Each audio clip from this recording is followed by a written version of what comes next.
हरे कृष्ण। श्रोताओं, आपका जीवन मंगलमय हो। आज हम श्रवण करेंगे माघ मास महात्म्य 12वें अध्याय की कथा। ओम नमो भगवते वासुदेवाय नमः। यमदूत कहने लगा कि जो कोई प्रसंग बस भी एकादशी के व्रत को करता है वह दुखों को प्राप्त नहीं होता।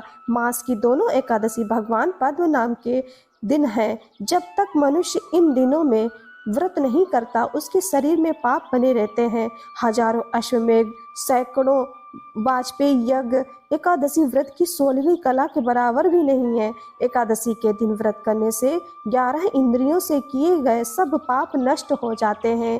गंगा, गया, काशी, पुष्कर, कुरुक्षेत्र, यमुना, चंद्रभागा कोई भी एकादशी के तुल्य नहीं है। इस दिन व्रत करने से मनुष्य के अनायास ही वैकुंठ लोक को प्राप्त करता है। एकादशी को व्रत और रात्रि जागरण करने से माता पिता और स्त्री के कुल की 10-10 पीढ़ियां उद्धार कर जाती हैं और वह पीतांबरधारी होकर भगवान के निकट रहते हैं। बाल, युवा और वृद्ध सब तथा पापी भी व्रत करने से नरक में नहीं जाते। यमदूत कहते हैं कि हे वैश्य, मैं सूक्ष्म में तुमसे नरक से बचने का धर्म कहता हूँ। मन, कर्म, वचन से प्राणी मात्र का द्रोह न करना, इंद्रियों को वश में रखना, दान देना, भगवान की सेवा करना, नियम पूर्वक वर्णाश्रम धर्म का पालन करना, इन कर्मों के करने से मनुष्य नरक से बच जाता है। स्वर्ग प्राप्त करने की इच्छा से मनुष्य गरीब भी हो तो भी जूता, छतरी, अन्न, धन, जल कुछ न कुछ दान देता रहता है। दान देने वाला मनुष्य कभी यम की यातना को नहीं भोगता और दीर्घायु और धनी होता है। बहुत कहने से ही क्या, अधर्म से ही मनुष्य बुरी गति को प्राप्त होता है। मनुष्य सदैव धर्म के कार्यों से ही स्वर्ग प्राप्त करता है।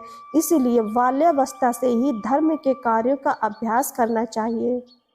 विकुंडल कहने लगा कि तुम्हारे वचनों से मेरा चित्त अति प्रसन्न हुआ, क्योंकि सज्जनों के वचन से सदैव गंगा जल के सदृश पापों का नाश करने वाले होते हैं। उपकार करना तथा मीठा बोलना सज्जनों का स्वभाव ही होता है। जैसे अमृत मंडल चंद्रमा को भी ठंडा कर देता है।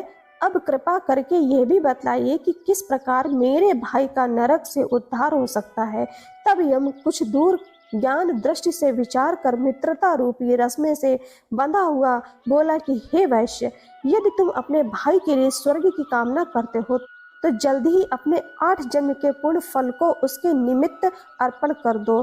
तब विकुंडल ने कहा कि हे दूत, वह पुण्य क्या है और मैंने कौन से जन्म में कौन से कैसे कर्म किए? वह पुण्य क्या है और मैंने कौन से जन्म में और कैसे किया, सो सब बतलाओ, फिर मैं अपना पुण्य अपने भाई को दे दूंगा।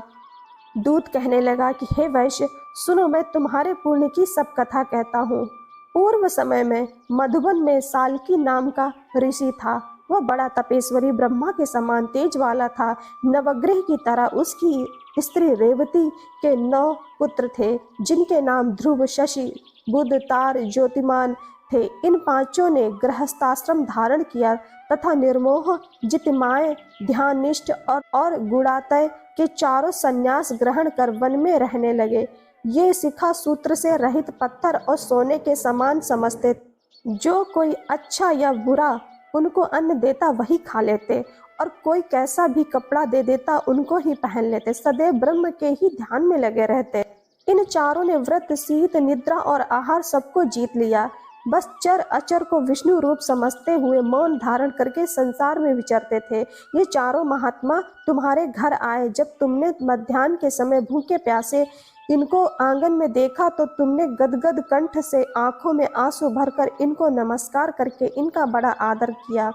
इनके चरणों को धोकर बड़े प्रेम से तुम इनसे कहने लगे कि आज मेरे अहोभाग्य हैं, आज मेरा जन्म सफल हुआ, मुझ पर भगवान प्रसन्न हुए, मैं सनाथ हुआ, मेरे माता पिता, पत्नी, पुत्र, गौ आदि सभी धन्य हैं जो आज मैंने हरि के सदृश आपके दर्शन किए।